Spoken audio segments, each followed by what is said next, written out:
అదే అన్న అయితే ఆటోలో చెట్లను పెంచుతా ఉన్నాడు. అసలు ఏ విధమైన చెట్లు పెంచుతున్నాడు, ఏ ఉద్దేశంతో పెంచుతున్నాడు అనేది ఒకసారి అన్నని అడిగి తెలుసుకునే ప్రయత్నం అయితే చేద్దాం. నమస్కారం. ఇదిలో పూసపల్లి దర్గతండ. నా పేరు ఆటో అంజి. గత 3 సంవత్సరాల నుంచి చెట్లను పెంచుడు చాలా ఇష్టం. చెట్లను పెంచుకుందాం, ప్రకృతిని కాపాడదాం. రాబోయే కాలంలో విపరీతంగా కాలుష్యం పెరుగుతూ ఉన్నది, పెరుగుతుంది కూడా. మన పిల్లల భవిష్యత్తులో మన పిల్లలకు స్వచ్ఛమైన గాలి దొరకడు చాలా కష్టం. అందువల్ల చెట్లను పెంచుకోండి, ప్రకృతిని కాపాడండి. దీంతో పాటు ఏమైనా మొక్కలు నాటడం కానీ లేదా అడవులలో పోయి ప్రకృతిని సంరక్షణ కానీ ఏమైనా చేస్తారా? నేను వచ్చేసి ప్రతి సంవత్సరం నా చేతి ఎమ్మటి అయితే 100 చెట్లు అయితే నాటగలుగుతున్నాను. రోడ్ల మీద కానీ, అడవుల్లో కానీ, మన ఇంటి ముందు కానీ, ఈ రోడ్ల మీద మా ఇంటి ముందు, ఎవరో ఇంటి ముందు అయినా ఒక సంవత్సరానికి 100-200, ఇంకా మెజార్టీ పెరుగుతుంది. ఒక సంవత్సరానికి 5,000 మొక్కలు కూడా నాటే రోజులు కూడా వస్తున్నాయి. అయితే ప్రధానంగా ఈ మధ్య కాలంలో ఆటో అంజి అంటే ఫేమస్ అవుతున్నారు. అసలు దానికి కారణం ఏంటిది? దానికి మీరు చేస్తున్నటువంటి కార్యాచరణ ఏంటిది? నేను చేసేది ఘనకార్యం పెద్దగా ఏం లేదు సార్. చెట్లని పెంచుకోవాలి, ప్రకృతిని కాపాడాలని యథావిధిగా నన్ను చాలా సపోర్ట్ చేస్తున్నారు. జనానికి ధన్యవాదం, చాలా థ్యాంక్ యూ. వాళ్ళు సపోర్ట్ చేయండి, నేను ముందుకు వెళ్ళలేను కదా. వాళ్ళు కూడా చెట్లను పెంచుకోవాలి, ప్రకృతిని కాపాడాలి. చెట్లని పెట్టుడే తెలుసు సార్, నీళ్లు పోసుడు తెలుసు. నీళ్లు పోసుడు ముఖ్యం సార్. చెట్లను పెట్టుడే తెలుసు, నీళ్లు పోతేనే ఆ చెట్లు బతుకుతాయి. అయితే మన వాళ్ళు ఏం చేస్తారంటే చెట్లు నాటి వస్తారు, మరి నీళ్ళు ఎవరు పోయాలి? నీళ్లు పోయలేరు కదా. పని మాలుగా పోయి అంటే చెట్లు నాటడం వల్ల మనం నీళ్లు పోసుకుంటే మన చిన్న పిల్లలకి ఎట్లా కాపాడుకుంటామో అలా చెట్లను కూడా కాపాడుకోవాలి. ఓకే, ఏ విధమైనటువంటి చెట్లు నాటుతున్నారు మీరైతే? నేను వచ్చేసి సార్ దగ్గర వచ్చేసి మనకు యాప చెట్లు కానీ, కానగ చెట్లు కానీ, మన ఇంకా దానికి మన ఏమంటారు, మన ఆరోగ్యంగా సంబంధించిన చెట్లు కూడా చాలా చెట్లు నర్సరీలో కూడా మనకు ఇస్తారు, ఫ్రీగానే ఇస్తారు. ఆ చెట్లు నేను నాటుతున్నాను. ఇప్పుడు ఆ ఆటో మీద ఏ చెట్లు పెడితే బతుకుతాయి అన్నది నేను బాగా ఆలోచించిన. దగ్గర 90 రోజులు ఆలోచించిన, ఎలా చెట్లు దీని మీద పెడితే ఎలా బతుకుతాయని. మరి నేను చెట్లు పెడితే చనిపోతే మళ్ళా నన్ను మస్తు బాధ అనిపిస్తుంది. చెట్లు పెడితే చనిపోవద్దు, నేను ఒక్కరోజు ఉపాసం అయినా ఉంటా, వాటికి అయితే మాత్రం నా ప్రాణం ఇస్తా చెట్లకు. అందుకని బంతిపూలు చెట్లు ఎన్ని రకాలు, 10 రకాల పూల చెట్లు అయితే దీని మీద పెట్టడం జరిగింది. అలా నేను వీటికి చూసుకుంటూ ప్రేమించుకుంటూ వీటి ద్వారానే నేను బతుకుతున్నాను. ఇది స్వచ్ఛమైన గాలి. చెట్లు లేకపోతే ఒక మనిషి జీవితం అన్నది చాలా రోజులు బతకగలదు, అంటే బతకదు, మధ్యాహ్నం శూన్యం అయిపోతుంది. ఓకే, అయితే ప్రధానంగా కొన్ని సార్లు చూసుకున్నట్లయితే ఆటోను కేవలం వ్యాపారంగానో లేకపోతే డబ్బు సంపాదించే విధంగానే చూస్తారు. కానీ మీరైతే ఆటోను ఒక ప్రకృతిగా మార్చి పడేసిళ్ళు. దాంతో పాటు ఇంకో విషయం ఏంటంటే ఆటోలో ప్రయాణికులు వస్తుంటారు, పోతుంటారు. ప్రయాణికులు కానీ ఎవరైనా కానీ ఆటోలో ఎందుకు మొక్కలు పెంచుతున్నావు, అసలు ఏంది అంత మాకు ఇబ్బందిగా ఉన్నది అన్న రోజులు ఏమైనా ఉన్నాయా? లేదు, ఒక్క రోజు కూడా అసలు చెడు అన్నది ఒక్కరు కూడా చెప్పలే. ఎలా చెప్పాలంటే అసలు అంత ప్రేమతోనే వాళ్ళు వస్తారు. ఆటో ప్రకృతిని కాపాడుతూ ఆటో అంజి చాలా మంచి పని చేస్తున్నావు, మేము కూడా ఇలా చేస్తే బాగుండేది, మరి మాకు చేయాలంటే ఏం చేయాలి అన్నది వాళ్ళు మాకు కొద్దిగా సలహా ఇవన్నీ అడుగుతూ ఉంటారు.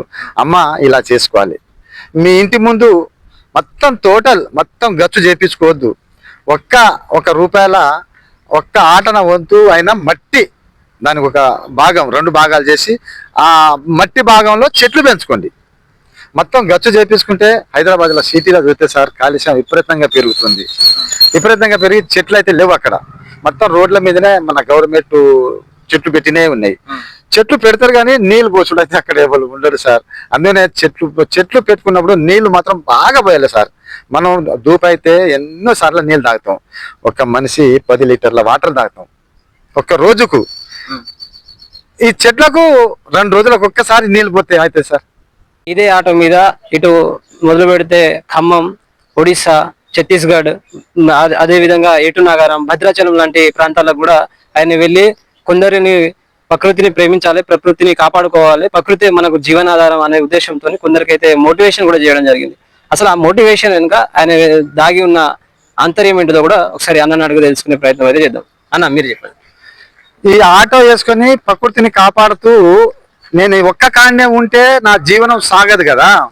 నలుగురికి తెలవాలంటే ఒక మంచి పని చేస్తున్నా కాబట్టి నలుగురిని తెలియపరచాలని నా కోరిక సార్. అంటే నేను ఒక్క కాడనే ఉంటే మరి నేను అందరికీ ఎట్లా తెలుసు, నేను ఎలా చెప్పగలను? నాకు ఒక సోషల్ మీడియా కాదు, నేను ఒక టీవీలో చెప్పేటోని కాదు. వాళ్ళ ఊరు ఎక్కడ ఉందో అక్కడ పోయి నా శుభవార్త అందియాలని నా ఒక కోరిక సార్. అయితే దాంతో పాటు ఛత్తీస్గఢ్ ఎటు నగరం పోయిన సమయంలో మీ ఆటో రిపేర్ అవ్వడం జరిగింది. నా ఆటో రిపేర్ అయింది, నేను ఇక్కడ ఇరుక్కుపోయాను అంటూ కూడా మీరు సోషల్ మీడియాలో వీడియో పోస్ట్ చేసిన సందర్భాలు ఉన్నాయి. అసలు దాన్ని ఎట్లా పంచుకుంటారు మాతో?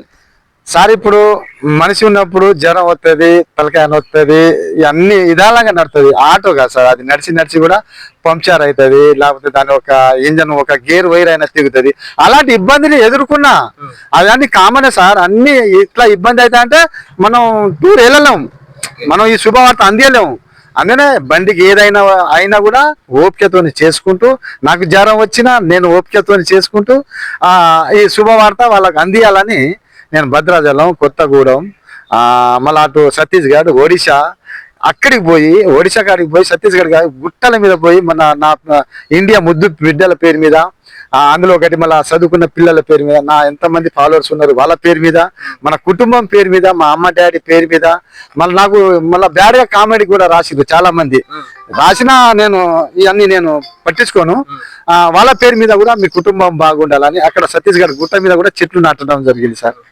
అయితే ఆటో అంజి ఈ ఆటోను ప్రకృతిగా ప్రేమించుకొని ఇన్స్టాలో ఫేమస్ అవుతూనే ప్రమోషన్లు చేయడం, లేదా డబ్బు సంపాదించుకోవడం, అట్లాంటి పనులు కూడా ఆటో అంజి చేస్తున్నారంటూ కొంతమంది మానకోటలకు సంబంధించిన ఎవరైతే లోకల్ ఉంటారో వాళ్ళు కూడా ఆరోపిస్తున్న సందర్భాలు ఉన్నాయి. అట్లాంటి వాళ్ళకు మీరేం సమాధానం చెప్తారు? సార్ చాలా మంది ఇప్పటి వరకు అయితే మీరు చెప్పినట్టే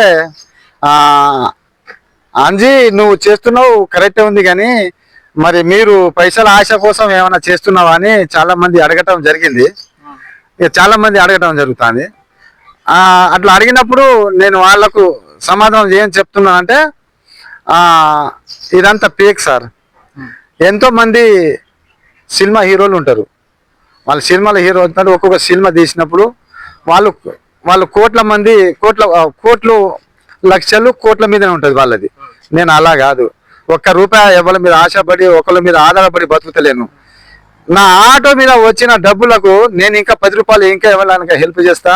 నాకు ఏమైనా ప్రమోషన్ వస్తే 2,000 ఇస్తారు. నా పొట్ట బట్ట ఈ ఆటో రిపేర్కు, మళ్ళా మైలేజ్, ఈ టైర్లు అన్నీ అరుగుతాయి సార్. ఇది నాకు వచ్చిన ఆదాయంలో ఇంకా నేను 100 రూపాయలు ఇంకా ఎవరికైనా హెల్ప్ చేయగలుగుతా. కానీ నేనేదో డబ్బుల కోసం చేస్తాండు అని ఒక పేక్ అన్నది ఒకటి వచ్చింది, కానీ అది కాదు, అది మొత్తం రాంగ్. అట్లా కాదు, నేను ఒక పైసల మీద ఆశపడి ఉంటే ఈ పార్టీకి నేను ఎంతో స్థాయిలో ఎంతో మంది నేను డబ్బులు ఇస్తారా నా ఏమంటే పిలుస్తున్నారు. నా డబ్బులు కాదు, జనం నాకు ముఖ్యం సార్. జనం వికలాంగులు, చూపు లేని వాళ్ళు, ఎక్కడైనా రోడ్ల మీద అట్లా మతి తప్పి తిరిగిన వాళ్ళకు నేను హెల్ప్ చేసుకుంటా. నేను ఇలా ఆ వీడియోలు తీసుకుంటూ ఏదో పాపులర్ కావాలి, ఏదో ఇన్స్టాగ్రామ్ లో బాగా మోట్ చేస్తున్నాడు, ఫాలోవర్ కోసం చేస్తున్నాను. అట్లా కాదు, నీకు నచ్చితేనే ఫాలో చేయకూడదు, లేకపోతే వదిలే. నేను బతిలాడలేను మీకు ఫాలో చేయమని. నీకు నచ్చుతుంది, ఆ వీడియో నచ్చితే ఫాలో చేయి, లేకపోతే వదిలేయి. ఎవరు నేర్పించారు మీకు సోషల్ మీడియా వాడడం? సోషల్ మీడియా అంటే సార్ మనం అప్పుడప్పుడు కొద్దిగా ఇక చాలా మంది మాట్లాడుతా అంటే వాళ్ళు మాట్లాడుతా అంటే నేను కొద్దిగా విని వాళ్ళు మంచిగా మాట్లాడతాను కదా, నేను కూడా మంచిగా మాట్లాడాలని కొద్దిగా ఆలోచనతోని అది కొంచెం మాట్లాడతా సార్. అంటే సోషల్ మీడియాలో పోస్ట్ చేయడం, లేదా దాని కింద ఏమైనా మ్యాటర్ రాయడం, మళ్ళా దాన్ని వైరల్ చేయడం మీరే చేస్తారా? మీరు వెనక ఇంకా ఎవరైనా ఎవరైనా చేస్తారా? ఇప్పుడు నా కొడుకు ఉన్నాడు సార్. నా కొడుకుంటే నాకు నేర్పిండి మొత్తం, డాడీ ఇలా పోవాలి, ఇన్స్టాగ్రామ్ లో ఇలా పోవాలి, యూట్యూబ్ లో అలా పోవాలి. ఇక్కడ అయితే నువ్వు పేరు రాకునే లేదు, దాని ఒక ఏమంటారు, ఒక వీడియో తీసుకున్నప్పుడు దాని ఒక పాట యాడ్ చేస్తే చాలు అంటారు. ఒకసారి అట్లా ఒక వీడియోకు ఒక పాటను యాడ్ చేస్తా. లేదంటే ఒక ఏలన్నా నాకు రాయటం రాదు కదా, కొడుకు ఎట్లా మరి బాబు ఎట్లా అంటే, డాడీ నేను రాసిస్తాననేది నా కొడుకు రాసిస్తాడు. పైన కింద అయినా ఏమైనా మ్యాటర్ రాస్తాడు. హాయ్ ఫ్రెండ్, అందరికి నమస్తే. మీరు చాలా మందికి సపోర్ట్ చేస్తున్నారు కదా. ఏదో పౌడర్ వేసుకున్న వాళ్ళకు, ఏదో మంచిగా మా టిక్ టాక్ మేకప్ వేసుకున్న వాళ్ళకు సపోర్ట్ ఇస్తారు. రైతు బిడ్డకు, ప్రకృతిని కాపాడేటోళ్లకు, మంచి నీతి నిజాతిగా నడిచేటోళ్లకు ఎప్పుడు జీవన ఆధారం దొరకదు. మంచి వాళ్ళకి దొరుకుతుంది సార్, చెడ్డోనికి దెబ్బన దొరుకుతుంది. నేను ఏదో ఏడు చేస్తున్నా, చాలా నేను కష్టపడుతున్నా 3 సంవత్సరాల కాలం నుంచి అదే నాకు ఫలితం ఇవ్వాలని నాకు దొరుకుతుంది. మీలో అందరికీ నవ్విస్తూ నేను నా చేతనైన సాయం బీదోళ్ళకి చేసుకుంటూ వెళ్ళిపోతుంది. ఇందాక మీరు ఆటో అన్నప్పుడు గుర్తొచ్చింది, ఒక ఎన్టీఆర్ స్టేడియమే కావచ్చు మేబీ, ఆ స్టేడియంలో ఆటోను ఆన్ చేసి మీరు పైకి ఎక్కి ఆ ఆటోను రౌండ్ షిప్ తిప్పిన రోజులు కూడా ఉన్నాయి. అసలు ఎట్లా, అదంతా ఎట్లా పాసిబుల్ సార్? ఇప్పుడు నేను అంతకుముందు ఈ ఇన్స్టాగ్రామ్ తెలియదు, నాకు యూట్యూబ్ తెలియదు, డబ్బా ఫోన్ ఉండే నాకు. అంటే ఆటో, గ్రీన్ ఆటో ఏం లేదు నా కాడ. అయితే ఆటో వేసుకొని ప్యాసింజర్లు తిప్పుకుంటూ చాలా మంది పిల్లలు, చదువుకున్న పిల్లలు వీడియోలు తీసుకొని, ఫోటోలు తీసుకొని వాళ్ళ ఇన్స్టాగ్రామ్ లో పెట్టుకున్నాడు, యూట్యూబ్ లో పెట్టుకున్నాడు. వాళ్ళు మంచి పాపులర్ అవుతారు. అయితే చాలా మంది మీ సుంటోళ్ళు ఏమన్నారంటే, ఆటో అంజి అంటే నువ్వే కదా, మరి నువ్వు ఇట్లా అంటే నువ్వు ఇంత కష్టపడి ఇలా ఆటోని తయారు చేస్తున్నావు కదా, మరి నువ్వు కూడా ఒక ఇన్స్టాగ్రామ్ కూడా పెట్టుకోవచ్చు కదా, యూట్యూబ్ కూడా పెట్టుకోవచ్చు కదా, నీ పేరు మీద చాలా మంది పాపులర్ అవుతారు, సెలబ్రిటీ కూడా వాళ్ళు అవుతున్నారు అంటే నాకెందుకులే అంటే, బాబాయ్ నువ్వు ఒక్కసారి నా మాట ఏంటంటే, నాకు అక్కడ డబ్బులు అప్పుడు అంత లేవు సార్. సెల్లు కొనాలంటే 20,000, 10,000, 15,000 కావాలి. అయితే కొద్దిగా డబ్బు విషయంలో అయితే కొద్దిగా వెనకబడి ఉన్నా. ఎట్లా అంటే ఒక 2,000 రూపాయలు కట్టిన నేను సెల్లుకు. అయితే ఏమంటారు సార్, అది కూడా నాకు ఆ ఈఎంఐలో నా కొడుకు ఇప్పించిండు. నెల నేను డబ్బులు కట్టుకున్నా, నెలకు 1,500 కట్టుకున్నా. ఇక ఇప్పటికైనా ఇదే ఫోన్ ఉంది. ఇంకా నేను డబ్బులు సంపాదించుకుంటే నేను ఐఫోన్ తోని చెలగాటం ఆడుకోవచ్చు. చిన్న నాకు ఆ డబ్బులు లేకనే కదా వెనకబడి ఉండేది. ఒక టైర్ సరిగా లేదు, మైలేజ్ పాత బండితోనే నేను రోజు ఇలా తీసుకుంటున్నా. ఎవరు మీకు స్ఫూర్తి, ఎవరు మీకు ఇన్స్పిరేషన్, ఎవరు అసలు ఎవరిని మీకు రోల్ మోడల్ గా తీసుకొని చేస్తున్నారు ఇదంతా? అంటే ఇది నాకు అర్థం అయితే లేదు మీరు చెప్పింది. అంటే మాటలా నేను ఇప్పటి వరకు అయితే మీ సపోర్ట్ వల్ల నేను కొద్దిగా హ్యాపీగా ఫీల్ అవుతున్నా. మీ కుటుంబం బాగుండాలి, నన్ను సపోర్ట్ చేసినందుకు. మీ పిల్లలందరూ బాగుండాలి. పేరున నన్ను ఎంతో మంది ఆదరించి నన్ను ముందుకు తీసుకుపోతున్నారు. నన్ను కూడా సపోర్ట్ చేసినందుకు పేరున ధన్యవాదం, నమస్కరించి అందరినీ దండ పెడుతున్నా. మీ సపోర్ట్ లేనిది లేను.